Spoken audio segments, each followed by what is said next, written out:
2020 é ano de eleições municipais, mas diante da pandemia do novo coronavírus, os tribunais eleitorais estão precisando se adaptar para permitir que a população possa comparecer às urnas e dê o seu voto de forma segura. A data já foi alterada para novembro e, para evitar aglomeração, o horário para votar terá 1 hora a mais.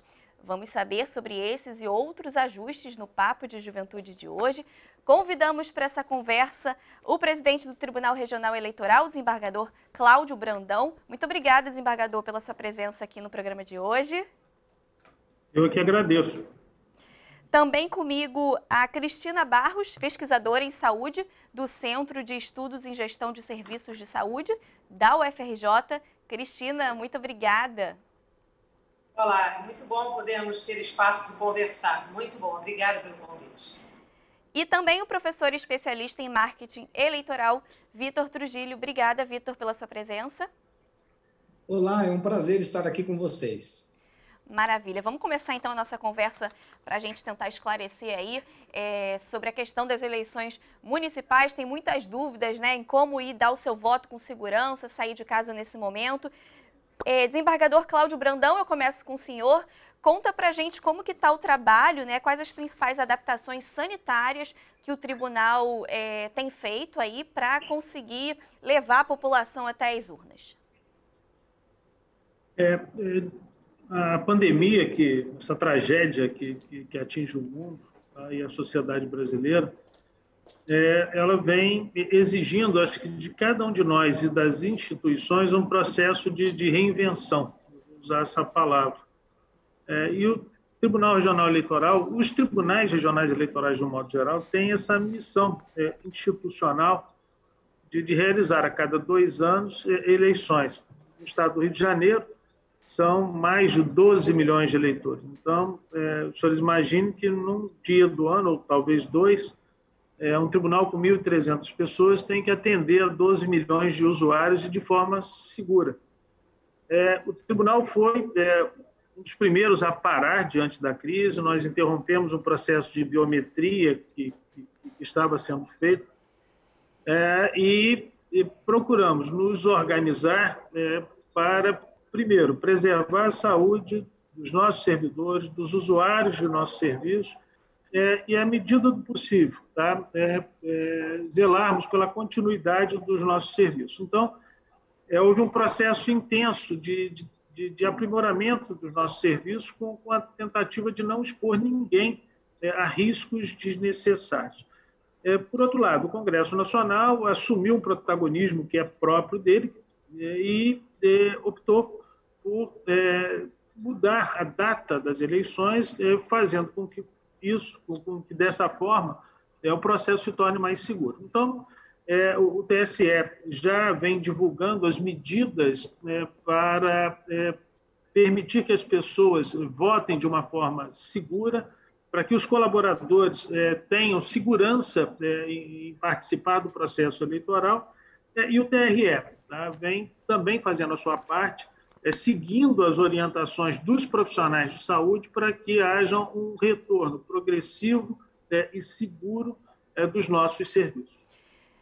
Bom, o voto aí para prefeito e prefeitos, né, e vereadores foi, como o senhor falou, foi modificado, ia ser em outubro, foi adiado aí para novembro, dia 15 de novembro, né, o primeiro turno, dia 29 de novembro, o segundo turno. Teve aí a extensão, né, de 1 hora a mais nesse período de votação. O que significa essa 1 hora a mais para a população?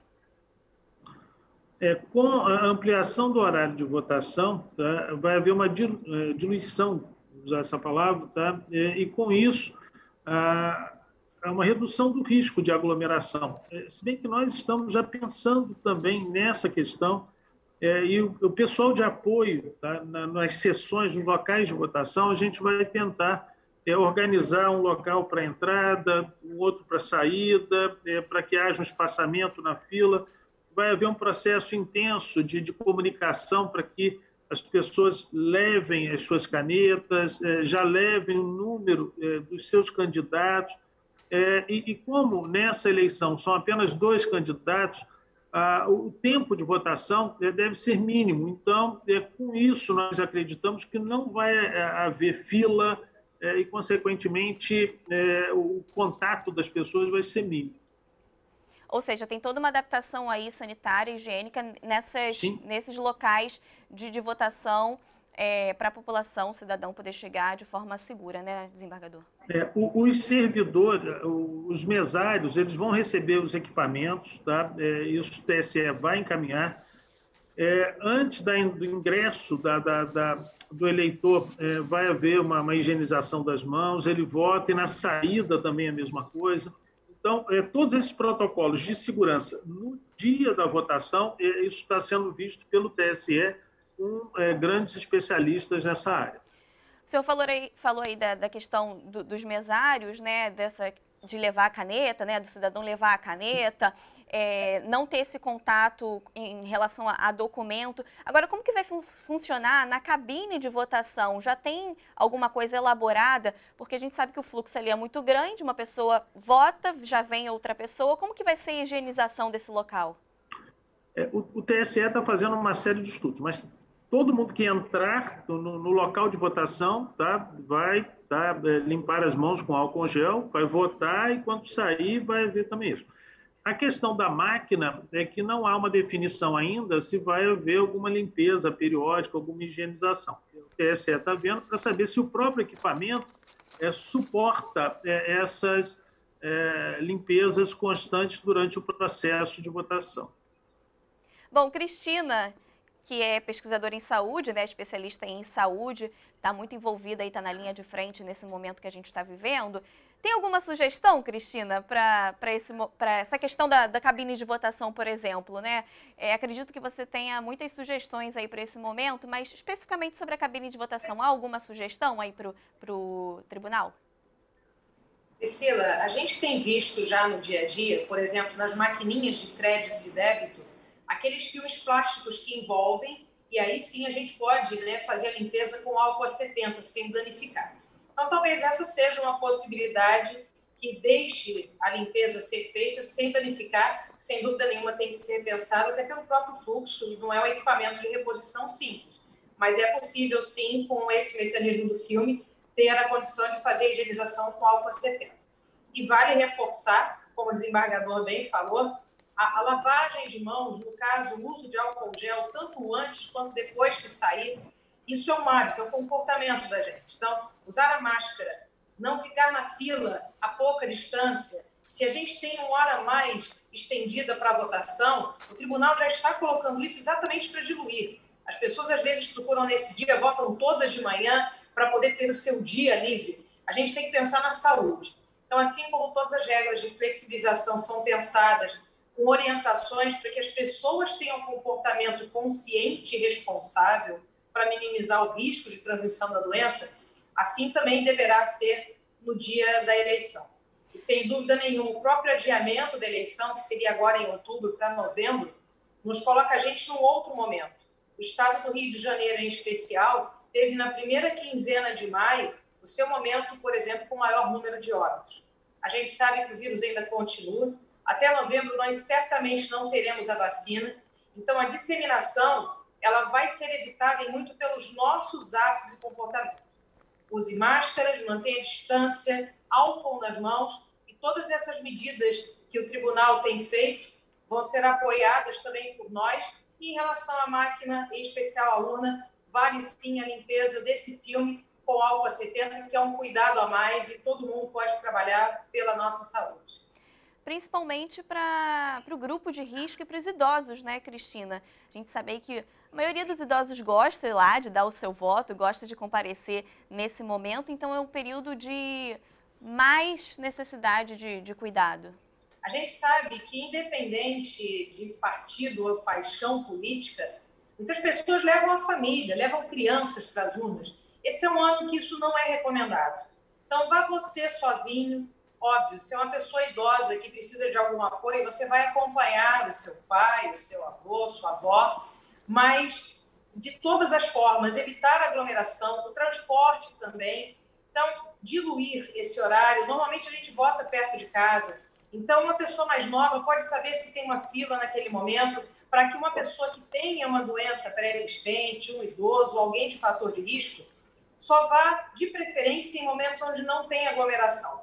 Então, isso dá para a gente fazer, dá para olhar. Os lugares de votação, normalmente, são colégios, são lugares públicos que têm um bom espaço. Ninguém tem que se preocupar com furar filas ou chegar primeiro. A gente vai respeitar o tempo de cada um votar, dá para conviver e não ir como um evento de família nesse dia. É um evento para você ir com toda a segurança, inclusive no seu deslocamento até esse lugar. Agora, desembargador, a gente sabe aí que é uma grande equipe, né, de funcionários, de servidores que participam desse momento. A gente não fala só da população, tem toda uma equipe por trás desse dia, das eleições, incluindo aí os mesários. O tribunal está fazendo uma campanha forte, né, para a participação desses mesários, já que é um momento tão delicado. Como que está o retorno de vocês em relação a isso? O retorno tem sido bom, ainda não é necessário, não é o suficiente. Tá? Nós precisamos de aproximadamente 140 mil pessoas aqui no estado do Rio de Janeiro, tá? Como colaboradores para o dia da eleição. São os mesários, as pessoas que nos ajudam. Mas a resposta a essa campanha do TSE para que mesários voluntários se apresentem tem sido extremamente assim, interessante e até construtivo. Tá? Muitos estão se apresentando, tá? Como um gesto de cidadania, e assim como o Brasil tem aplaudido os profissionais de saúde, eu acho que é muito importante que no dia das eleições as pessoas reconheçam o valor da cidadania daqueles que voluntariamente estão se apresentando no momento de pandemia para colaborar, tá? Com um momento que é único. Tá? Ou seja, a eleição ela reflete, né, a vontade da maioria, é o princípio democrático que deve preponderar, e convenhamos, num momento singular. Então, a resposta tem sido muito boa. Tá? Nós temos certeza que vamos conseguir o número de colaboradores que nós precisamos, e repito, tá? Algumas das respostas a esse chamado que a gente tem acesso são de pessoas, de jovens que querem efetivamente colaborar. Tem sido muito interessante e um aprendizado, até para alguém mais velho como eu, tá? De saber que aquela chama própria da juventude ou da cidadania não está morta, mesmo em momentos de tanta dificuldade que o Brasil vem enfrentando. Agora, presidente, existe já algum plano, não necessariamente um plano, né, mas alguma ação em relação a quem não se sentir confortável? A gente sabe da necessidade de exercer esse direito cívico, nessa ação cívica, melhor dizendo, de votar. Vocês estão trabalhando aí para que a maior quantidade de pessoas possa ir lá votar, para a gente diminuir o número de pessoas, né, que não votam.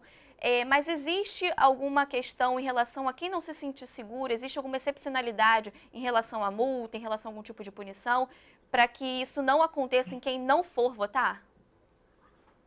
O voto ele já é facultativo para os maiores de 70 anos. Então, já não há essa obrigatoriedade. Mas pessoas em situação de risco, tá? Caso não se sintam seguras de votar, elas podem justificar, e existem procedimentos que, nas zonas eleitorais, tá? Sem que haja necessidade da presença física da pessoa, ela vai ter como apresentar sua justificativa. Mas, veja, o nosso esforço para que as pessoas se sintam absolutamente seguras para votar, porque quanto maior a participação popular, maior é a legitimidade daqueles que foram eleitos. Então, o nosso esforço é para que as pessoas se sintam seguras, mas não apenas que elas se sintam seguras, para que efetivamente as condições de segurança sejam atestadas para que o maior número possível de brasileiros exerçam a cidadania através do voto. Não somente um sentimento de segurança, mas efetivamente seguros, né? Não basta passar o sentimento e o ambiente não for seguro, né? Com certeza. Ou seja, para que as pessoas tenham essa percepção de que é seguro votar. Tá ótimo. A gente vai para o intervalo bem rapidinho, a gente vai continuar essa conversa. Você que está acompanhando a gente, não sai daí não, a gente volta já já.